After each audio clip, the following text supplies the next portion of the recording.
를 치시려면 힘차게 치세요.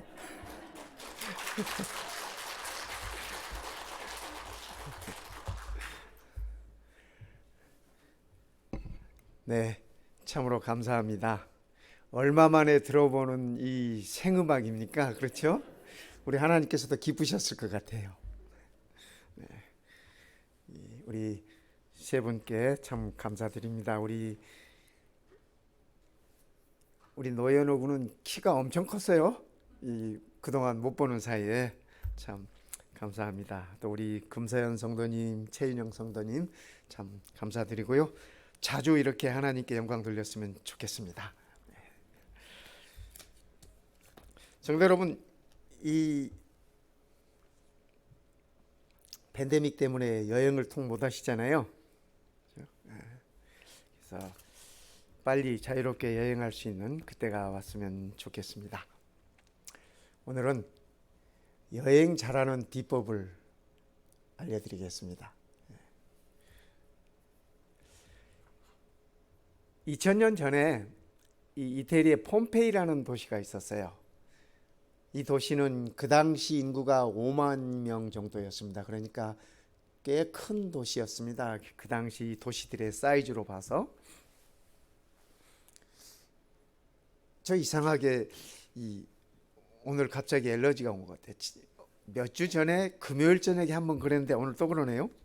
근데 제 차에 뭐가 잘못된 건지 아침에 차를 딱 탈 때부터 그러더니 아직도 좀 그렇습니다. 죄송합니다. 이 사탄이가 장난을 치는 것 같아서 물러거라 하고 말씀하십시다. 이 폼페이 도시가 5만 명 정도의 큰 도시였습니다. 그런데 저 뒤에 보이는 산이 이 비세비우스 산이에요.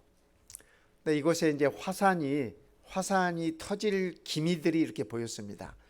이 불꽃들이 조금씩 올라오기 시작하고 이게 갑자기 한 번에 빵 터지는 게 아니니까. 그래서 사람들이 전부 다 피해라, 빨리 피해라 이렇게 경고를 여러 번 줬습니다. 매일 피하라고. 그래서 사람들이 다 피했어요. 가난한 사람들, 노예들, 서민들, 가진 것이 없는 사람들은 그냥 편한 마음으로 다 피했어요. 그런데 귀족들 가진 게 많지 않습니까? 또 부자 상인들 재산들이 많지 않습니까? 또 이 권력을 가지고 있었던 사람들, 이런 사람들은 떠나질 않았어요. 설마. 그리고 이거 두고 어떻게 떠나? 그래서 이 신분이 높은 사람들일수록 떠나지 않고 머뭇하고 있었습니다. 화산이 터졌어요. 이 비세비우스 이 산 꼭대기가 날아가 버렸죠. 지금 저 모습으로 남아 있습니다. 이태리. 화산이 터지고 5만여 명이 살던 이 도시는 다 이 화산에 묻혀버렸습니다. 여러분이 보시는 이 사진은 지금 현재 이렇게 있는 것이 아니라 땅 속에 있는 것을 2000년 전이니까 땅 속에 있는 것을 고고학자들이 다 이렇게 파내서 지금 여러분들이 볼 수 있는 겁니다. 그래서 땅 위로 올라온 거예요. 그런데 더 놀라운 것은 이 화산이 갑작스럽게 이렇게 터져서 쏟아졌기 때문에 사람들이 산채로 이렇게 화석이 돼 버렸어요. 자다가 있는 그대로 화석이 돼 버리고, 이거는 이 여인입니다. 아마 아름다운 여인이었을 것이라 생각이 들어지는데 이 작업실에 앉아 있는 모습 그대로 화석이 돼 버렸어요. 이 화산이 쏟아져 가지고. 여기는 패밀리인 것 같아요. 이 아이도 있고, 여러분들 보시기에 그렇죠? 아이도 있고 막 이렇게 어른들도 있고 그러는 걸로 봐서, 그래서 이렇게 많은 사람들이 이 한순간에 화석이 돼 버리고 말았습니다. 지금도 이태리 폼페이에 가면 많은 관광객들이 이곳을 이렇게 지나기도 하고 사진도 찍고, 아마 우리 중에 혹시 다녀오신 분이 계실지 모르겠어요. 그렇습니다. 여행 잘하는 비법. 즐거운 여행을 하려면, 여행을 잘 하려면 첫 번째 짐이 가보여야 합니다. 이 폼페이에 남아있던 귀족들이나 이 부자들이 그들이 가진 것이 많았기 때문에 떠나질 못했어. 그런데 가난한 사람들, 서민들, 노예들, 그 당시에 노예들이 다 있었으니까 이런 사람들은 가진 것 없으니까 가벼운 마음으로 다 떠났어. 그래서 다 살았어, 그 사람들. 두 번째, 같이 가는 사람이 좋아야 해. 그죠? 아무리 즐거운 여행이라도 꼴배기 싫은 사람하고 같이 가면 그게 여행이 되겠습니까? 그죠? 예. 그러니까 누구랑 함께 가느냐, 그게 참 중요한 것입니다. 세 번째는 여행하는 사람은 반드시 돌아갈 집이 있어야 돼. 여행하는 사람이 돌아갈 집이 없다. 그러면 그 여행이 즐겁겠습니까? 그죠? 여행 자체가 고난 아니겠어요? 우리도 여행 해봐서 알지만 여행은 한 2주일쯤 하고 나면 이제 집에 가고 싶어지잖아요. 한 달씩 3주씩 여행하시는 분들 보면은 나머지 한 주, 2주는 어떻게 여행했는지 기억도 잘 없대요. 왜냐하면 집에 가고 싶어서. 여행을 하는 우리들에게 있어서 성경은 우리들에게 이런 메시지를 주십니다.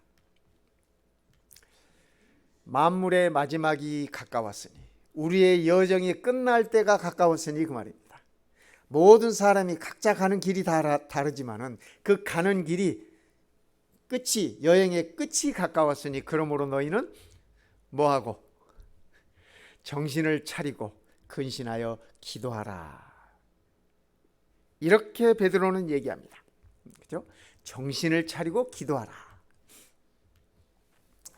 여행을 잘 하려면 베드로는 깨어 기도하라고 말하는데, 그죠? 정신을 차리고 근신하여 기도하라. 베드로가 왜 그랬을까? 한번 생각해 봤습니다. 사람들은 깨어 기도함으로 하나님과의 관계를 밀접하게 발전시킬 수 있습니다. 우리가 하나님과 가까이 갈 수 있는, 하나님과의 관계를 밀접하게 유지할 수 있는 것은 기도를 통해서입니다. 하나님과 나와의 소통하는 시간이고, 내 마음을 하나님께 전하고 하나님의 마음이 내 마음이 전해지는 시간이 기도하는 시간입니다. 뿐만 아니라 우리는 기도를 통해서 하나님의 뜻을 발견합니다.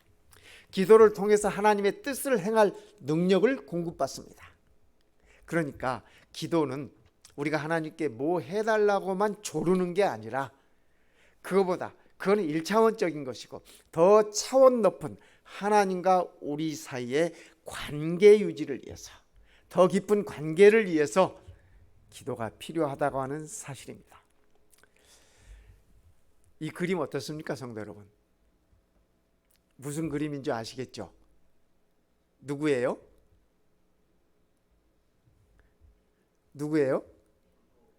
베드로예요, 베드로. 그죠? 저 뒤에 여기 모닥불이 피어 있고, 그죠? 모닥불이 피어 있고, 여기 닭 한 마리가 있네. 그죠? 이 닭이 무슨 닭이에요? 베드로의 마음을 깨우쳐준, 베드로에게 있어서 예수님의 말씀을 깨우쳐준 그 닭이야, 그 닭. 근데 베드로의 모습이 어떻습니까? 얼굴을 못 들어. 얼굴을 못 들고 어디 쥐구멍이라도 있으면 들어가 버리고 싶고, 그죠? 요즘 아이들의 표현을 빌리면 쪽팔려, 저 모습이. 왜 그랬을까요, 성도 여러분? 그죠? 베드로는 만물의 마지막이 가까웠으니 너희는 정신을 차리고 기도하라, 깨어 기도하라, 이렇게 얘기했어요. 근데 베드로가 평소에 예수님께 많이 들어오던 얘기야. 예수님께서도 여러 번 말씀하셨어요. 그죠? 예. 마지막 때 깨어 기도하라, 하늘을 우러러 기도하라, 그죠? 위를 보고 고개를 들고 기도하라. 여러 번 예수님께 들었던 말씀이에요. 그런데 새카맣게 잊어버리고 살았어요. 심지어는 어느 날까지 예수님께서 십자가에 달리시기 전날 겟세마네 동산에서 내가 심히 힘들다. 베드로하고 야고보하고 요한을 따로 불러서 너희들이 이곳에서 나를 위해서 기도해달라. 기도해달라. 부탁까지 했어요. 부탁까지 했어. 근데 이 세 제자들이 다 뭐 했어요? 그죠? 다 잤어. 얼마나 피곤했으면 잠이 들었겠어요. 그죠? 예수님이 하루 종일 제자들 끌고 돌아다니고 또 뭐 이리저리 피곤했겠죠. 예수님께서 기도하다가 일어나셔서 또 와보니까 얘네들이 나를 돕고 있나? 기도로 나를 도와주고 있나? 와보니까 자고 있어. 깨워서 얘들아, 나를 위해서 기도해달라. 또 예수님께서 부탁하고 가셔서 기도하고 돌아와 보니까 또 자고 있어. 깨워서 얘들아, 기도 좀 부탁하자. 나 같으면 안 그럴 것 같은데. 예수님께서 가셔서 기도하시고 또 와보니까 어떻게 해요? 또 자고 있어. 예수님께서 하시는 말씀이 너희들이 마음은 원이로되 몸이 약하구나. 이제는 자거라 그러셨어요.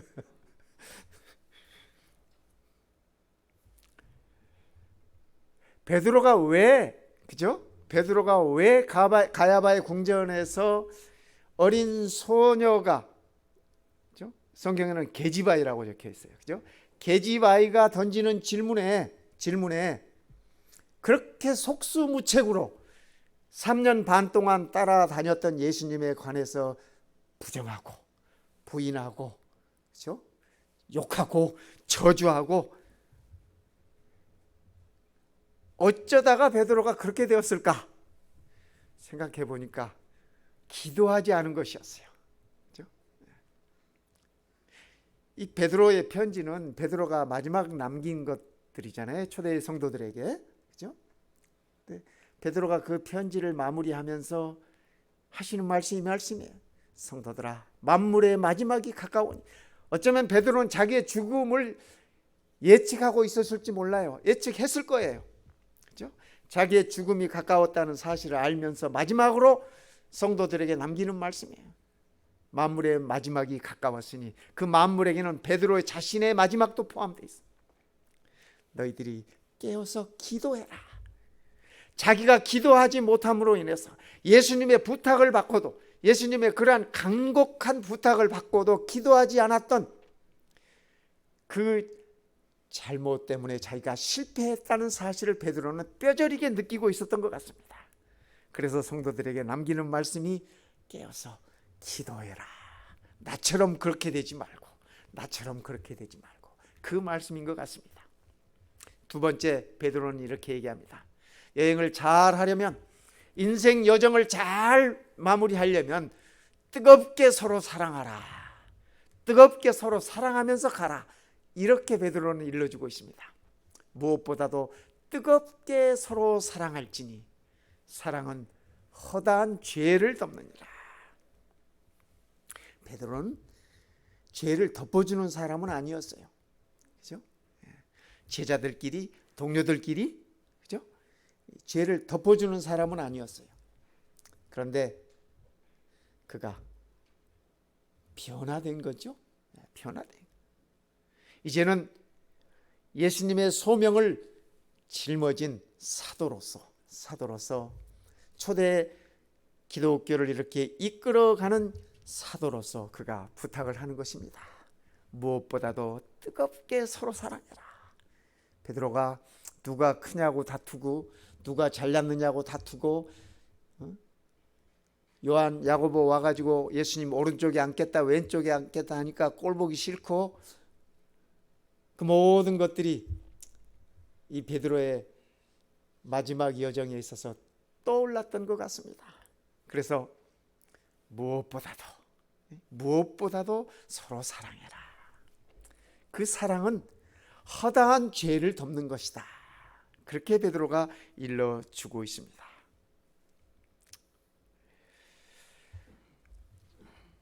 허다한 죄를 덮는다. 여행을 끝내려는 자들이 대부분 가장 후회하는 것, 대표적인 것이 바로 이것입니다.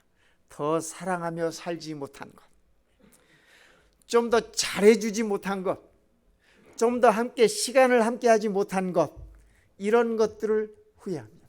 이런 것들을 후회해요. 우리도 우리의 여정에 있어서 더 사랑하며 살겠다고 하는 그러한 새로운 결심을 하면 참 좋겠습니다. 베드로가 늘 깨어 기도하라고 하는 것은 그죠? 이 평안할 때만이 아닙니다. 힘들 때도, 문제가 없을 때도, 문제가 있을 때도, 하나님의 응답이 있을 때도, 하나님의 응답이 없을 때도 늘 기도하라고 하는 말씀입니다. 여러분, 이 그림은 이 지성소의 모습입니다. 대제사장이 이 지성소에서 이 법궤 앞에 서 있는 모습입니다. 근데 베드로가 사랑은 허다한 죄를 덮느니라 이렇게 말씀하셨지 않습니까? 이것은 구약 성경에 나타난 우리 인류를 향한 하나님의 사랑을 베드로가 밝히 인식하고 있다고 하는 증거입니다. 저 위에 그룹 둘이, 그죠? 이 천사 둘이 날개를 맞대고 이렇게 덮고 있지 않습니까? 이곳을 우리는 시은좌라고 부릅니다. 시은좌 혹은 시은소. 이 시은소라는 말은 무슨 말이냐면 은혜가 베풀어지는 곳, 그 말입니다. 은혜가 베풀어지는 곳. 하나님의 보좌에서 하나님의 은혜가 베풀어진다고 하는 사실입니다. 그런데 이 천사들이 그룹이 양쪽으로 서로 어깨가 아니라 이 날개를 서로 이렇게 마주쳐서 덮고 있어요. 그래서 덮어주는 하나님의 사랑을 의미하고 있는 것입니다. 그래서 저 법궤 안에 있는 하나님의 법은 우리를 향하신 그분의 사랑의 표현이세요. 덮는 사랑입니다. 덮는 사랑. 또 신약이 올 것 같으면 요한계시록에서는 그리스도의 의를 가리켜서 우리를 덮어주는 의의 옷이다, 의의 두루마기다, 이렇게 표현하고 있습니다. 우리의 모든 허물과 우리의 모든 죄악과 우리의 모든 잘못을 그리스도 십자가의 보혈로 덮어주는, 가려주는 것이라고 이렇게 표현하고 있습니다. 그러기에 이 사랑이야말로 참 사랑 아니겠습니까? 그렇죠? 우리가 사랑한다 한들 얼마나 제대로 사랑하겠습니까?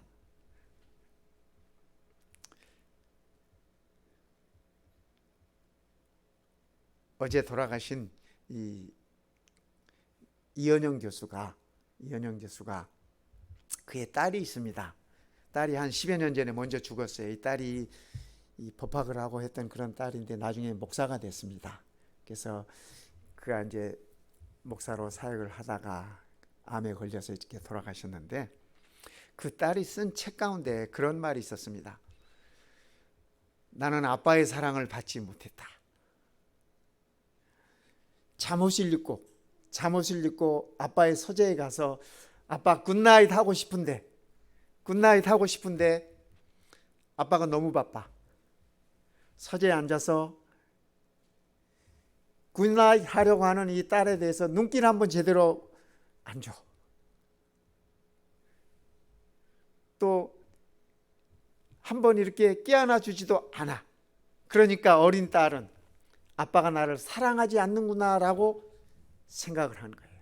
그래서 그가 어른이 되어서도 나는 아빠의 사랑을 받지 못했노라고 그렇게 적었어요.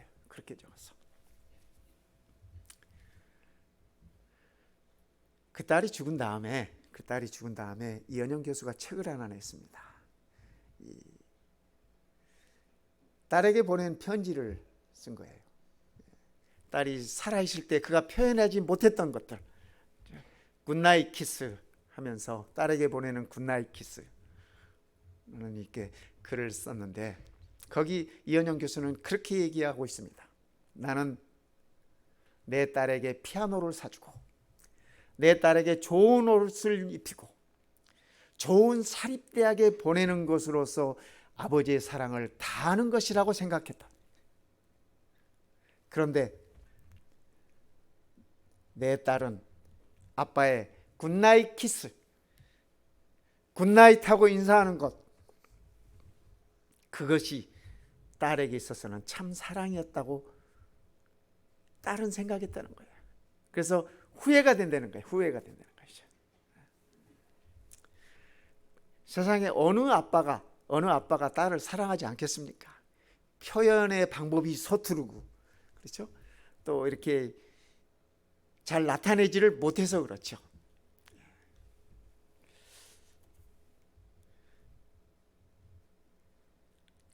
뭐 두 분이 하늘에서 만나면 다 풀겠죠?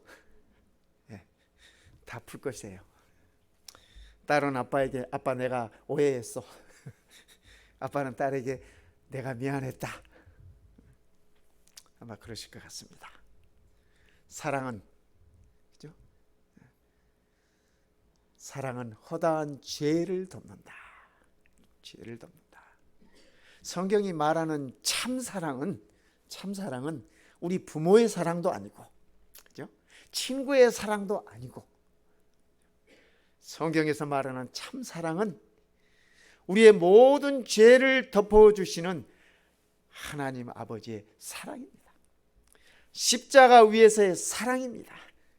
우리는 그 참사랑을 통해서 우리가 작은 사랑들을 배워가고 우리도 그 사랑들을 조금씩 나누면서 살게 되는 것뿐입니다. 사랑하며 살아온 시간들만이 아름답습니다. 그렇죠? 또 사랑하며 살았던 시간들이 행복한 것입니다. 또 사랑하며 살 시간들이 가장 고귀한 시간들일 것입니다. 누군가의 허물이 보일 때 탓하지 말고, 그죠? 탓하지 말고 그 허물이 내 자신을 바라볼 수 있는 그러한 계기로 삼으면 좋겠습니다.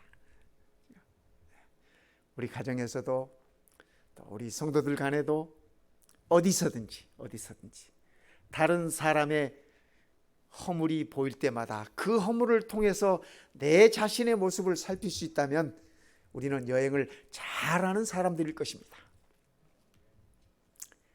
하나님과의 관계에서 기도가 필수적이에요. 그렇죠?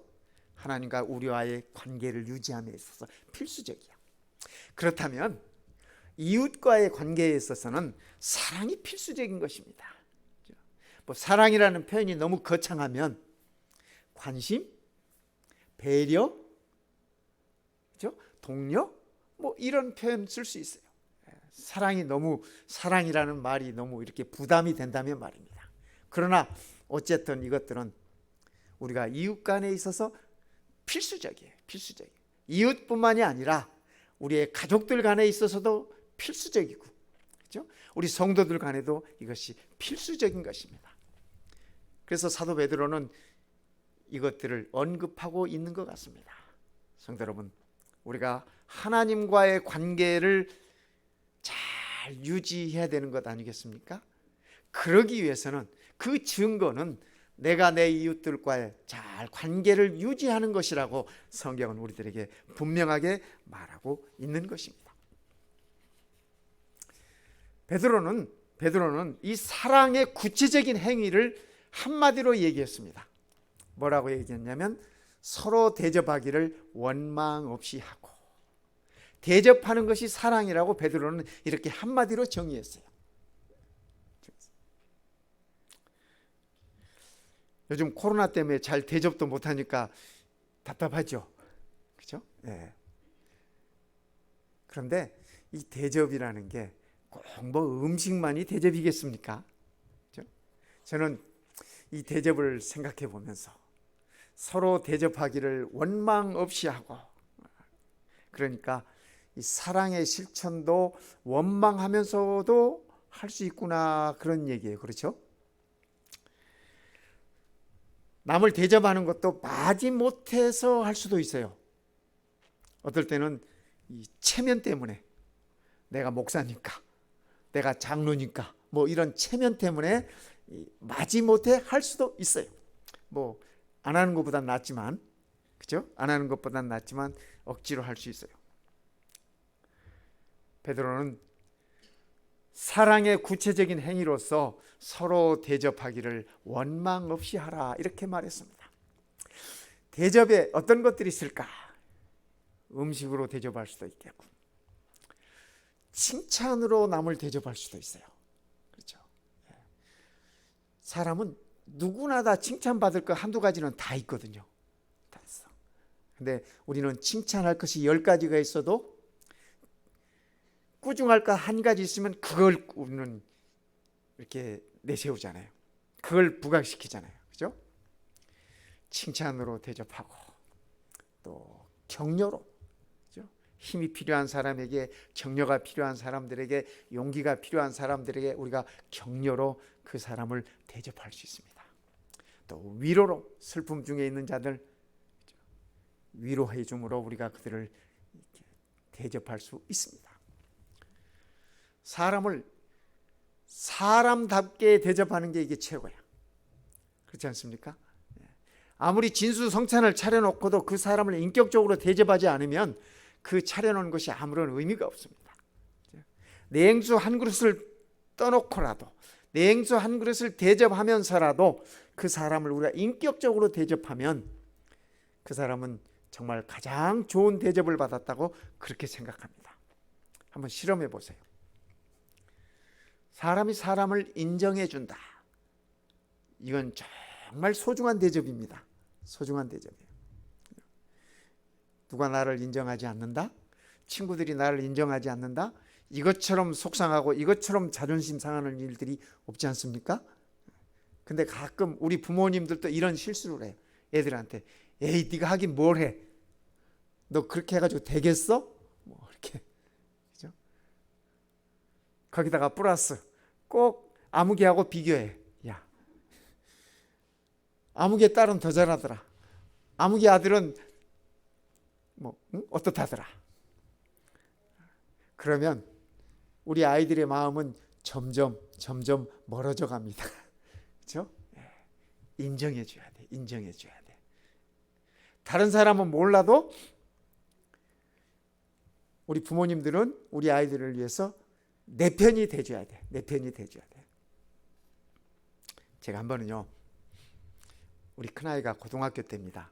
하이스쿨 다닐 때인데 우리 LA에 있는 생게브리엘 아카데미라고 우리 교회 학교 다녔어요. 그런데 학교에서 무슨 장난을 어떻게 했는지 혼이 나고 교장선생님이 저를 불렀어요. 저는 학교에 불려가 보기를 생전 처음이야. 저도 학교 다니면서 불려가 본 적은 없어. 상당히 충격이 컸습니다. 학교 가면서 이 녀석이 무슨 짓을 했길래 교장선생님이 나를 부르나. 속으로는 화도 나고 온갖 생각이 다 스쳐가는 것입니다. 이 기집애가 무슨 짓을 한 거야 학교에서 도대체, 막 이런 생각. 학교에 갔습니다. 교장선생님이 뭐 이렇게 저렇게 얘기를 하더라고요. 그래서 저는 무조건 잘못했습니다 하고 나왔어요. 무조건 잘못했습니다. 앞으로 잘 이 아이를 케어하겠습니다. 그러고 나왔어요. 그런 다음에 이제 집에 왔어요. 저도 받은 스트레스가 있지 않습니까? 이거 좀 이렇게 꺼내놔야 되잖아요. 아이 방에 가서 아이를 불러 세워놓고 제가 얼마나 미숙한 아빠인지 한번 보십시오. 넌 도대체 학교에서 무슨 짓을 했길래 교장 선생님이 아빠를 부르는 것이야? 하면서 제가 이렇게 큰 소리로 얘기를 했습니다. 그때 제 큰아이가 눈물을 펑펑 쏟으면서 그랬습니다. 제 앞에서. 아빠는 내 얘기는 한마디도 들어주지도 않고 교장 선생님이나 선생님이나 다른 사람들이 뭐라고 했든 간에 나는 아빠는 내 편일 줄 알았어. 그러면서 펑펑 우는 거야. 그때 제가 반성했습니다. 아, 난 빵점짜리 아빠구나. 아이 얘기는 한마디도 듣지 않았어. 그러고 보니까. 그리고 뭐 잘잘못을 이렇게 얘기도 안 들어보고 뭘 어떻게 따져. 그렇죠? 아이는 자기는 억울하다는 생각이 있었던 거야. 근데 세상에서 아빠만은 자기 편일 것이라 기대했던 것이야. 근데 제가 그 기대를 일거에 그냥 이렇게 던져버린 거죠. 제가 그날 이후로 깊이 반성했습니다. 회개했습니다. 그래서 지금은 무조건 아빠는 네 편이다 그럽니다. 이제 세월이 꽤 지났어요. 그죠? 큰애가 하이스쿨 때였으니까. 작은애한테도 저는 무조건 작은애 편입니다. 뭐 팔불출 아빠라고 할 수 있겠지만 적어도 아이가 이 세상에서 아빠만은 내 편이다라는 그러한 생각을 심어주고 싶었어요. 그 사건 이후로. 우리가 누구를 대접함에 있어서 인정해 주는 것, 최고의 대접인 것 같습니다. 그리고 우리의 기도가 필요된 사람들에게 우리가 기도로 응원해 주고 기도로 대접해 드리십시다. 여행을 잘 하려면 은혜를 따라 섬겨야 한다고 베드로는 얘기하고 있습니다. 각각 은사를 받은 대로 하나님의 여러 가지 은혜를 맡은 선한 청지기 같이 서로 봉사해라. 여기 은사와 은혜는 다릅니다. 은사는 하나님께서 내게 주신 선물들이에요. 우리가 다 그런 선물들 있지 않습니까? 다 있어요. 다. 이현영 교수도 그렇게 얘기했어요. 자기는 자기가 이룬 것들이 그 모든 것들이 자기가 이룬 줄 알았다. 오늘 우리 안시라 교장 선생님 소개해 주셨어요. 그죠? 참 감사해요. 그런데 돌아보니 그것이 다 하나님의 선물이었더라. 성도 여러분, 우리가 이룬 것이 있다면 무언가 그것이 다 하나님의 선물임을 기억하십시오. 우리가 무언가 얻은 것이 있다면 그것이 다 하나님의 선물임을 기억하십시다. 하나님의 여러 가지 은혜를 맡은 선한 청지기같이 서로 봉사해라. 청지기는 내 재산을 관리하는 사람을 청지기라고 부르지 않습니다. 그건 주인이라고 부르지. 그렇죠? 주인이라고 불러요. 청지기는 주인의 재산을 관리해 주는 사람을 청지기라고 부릅니다. 그러니까 우리는 누구의 청지기예요? 하나님의 청지기예요. 우리 하나님이 우리의 주인이세요. 그래서 우리는 주님하고 부르잖아요. 주님이라는 말이 그 말이에요. 하나님은 나의 주인이십니다. 그래서 우리가 관리를 잘해야 됩니다. 관리를 잘해줘. 싹스를 받고 일하다가 시간 되면 퇴근하는 그런 사람이 아니라, 그죠? 주인 의식을 가지고 최선을 다하는 청지기, 관리인인 것입니다. 그런 관리인을 우리 하나님께서는 잘하였도다. 착하고 충성된 종아, 그렇게 표현하십니다. 착하고 충성된 종이라고 하는 얘기는 청지기라는 말씀이에요. 그러게 우리가 하는 봉사는 내 것으로 하는 봉사가 아니에요. 여기 뭐라고 말씀하셨어요? 하나님의 여러 가지 은혜를 맡은 청지기 같이 서로 봉사해라. 그러니까 내 것으로 봉사하는 것이 아니라 하나님께서 내게 주신 것으로 하는 거예요. 내게 주시는 것으로 하는 것이. 받은 은사대로 봉사할 뿐만 아니라 하나님께서 내 삶 속에 베푸신 은혜들을 통해서 그것들을 가지고 봉사한다고 하는 사실입니다. 하나님이 주시는 힘으로 봉사한다는 얘기죠. 사람이 내 것 가지고 하면은 시험에 들기 참 쉽습니다. 친구들에게 밥을 한번 사줘도 요즘 팬데믹 때문에 식비도 많이 올랐잖아요. 식당에 밥을 한번 사줘도 그거 내 돈으로 사준다 생각하면 한편으로 아까운 생각이 들 수도 있고, 그렇죠? 그런데 하나님이 내게 주신 것으로 내가 이렇게 베푼다 생각하면 기쁨이 되는 것입니다. 그 기쁨이 2배가 되는 것입니다. 우리가 하나님께 드리는 헌금도 그래요. 11금도 그래요. 내 것을 드린다 생각하니까 가끔은 시험에 들기도 하지 않습니까? 적을 때는 시험에 안 들어. 그게 커지면 시험에 들어. 그죠? 그런데 하나님께서 내게 주신 것으로 하나님의 것을 하나님께 드린다 생각하면은 결코 시험에 들지 않습니다. 성도 여러분, 내 것이 아니기 때문에 더욱 아끼시기 바랍니다. 내 것이 아니기 때문에 더욱 아끼지 마시기 바랍니다. 이 목사가 뭔 소리 하나 그러시죠? 그래도 우리 성도님들 다 알아들었으리라고 저는 믿어요. 그죠? 우리가 아낄 것은 아낄 것입니다. 그러나 베풀 것은 아낌없이 베풀 것이에요. 왜요? 내 것이 아니라 하나님의 것이기 때문에 그렇습니다. 여행을 잘 하려면, 그죠? 짐이 가벼워야 돼. 얽매이기 쉬운 모든 짐들을 벗어버리고 홀가분하게 여행을 떠날 것입니다. 우리의 여행이 홀가분한 여행들이 되었으면 좋겠어요. 왜냐하면 우리의 여행은 좋은 동행자가 있지 않습니까? 그렇죠? 내가 세상 끝날까지 너희와 함께 있으리라 약속하신 우리 예수님이 우리 여행의 동행자이십니다. 동반자이십니다. 그렇죠? 이 부부가 함께 있는 거는 이 끝까지 동반자일 것 같지만 끝까지 못 가더라고. 그런데 우리 주님은 끝까지 간다니까. 그렇죠? 좋은 동행자가 우리에게 있음을 우리는 늘 기억하면서 우리의 삶의 여정이 즐거운 여정이 되도록 해야 할 것입니다. 그리고 우리에게 돌아갈 집이 있습니다. 그렇지 않습니까? 돌아갈 집이 있어요. 본향이 있어요. 영원한 집이 있어요. 예수님께서 우리와 함께 이렇게 우리의 여정이 마치는 그날까지 우리와 함께 동행하실 것입니다.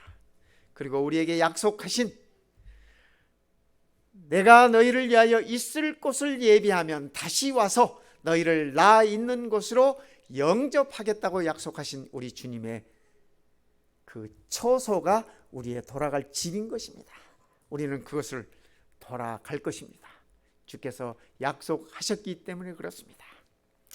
우리 주님께서 그 집 앞에서 우리를 기다리고 계시면서 우리를 만나면 이렇게 꼭 끼안아 주실 것 같습니다. 잘 왔어. 잘 견디고 잘 왔어. 우리의 등을 토닥토닥 이렇게 두드려 줄 것 같습니다. 성도 여러분, 여행을 잘 하려면 깨어 기도하라고 가르치십니다. 뜨겁게 서로 사랑하라고 말씀하십니다. 은혜를 따라 섬기라고 말씀하십니다. 오늘 우리 주님의 사랑이 우리 모든 성도들에게 함께 하실 것입니다. 만물의 마지막이 가까웠으니 그러므로 너희는 정신을 차리고 근신하여 기도하라. 무엇보다도 뜨겁게 서로 사랑할지니 사랑은 허다한 죄를 덮느니라. 서로 대접하기를 원망 없이 하고 각각 은사를 받은 대로 하나님의 여러 가지 은혜를 맡은 선한 청지기 같이 서로 봉사하라. 아무도 아멘을 안 하시네.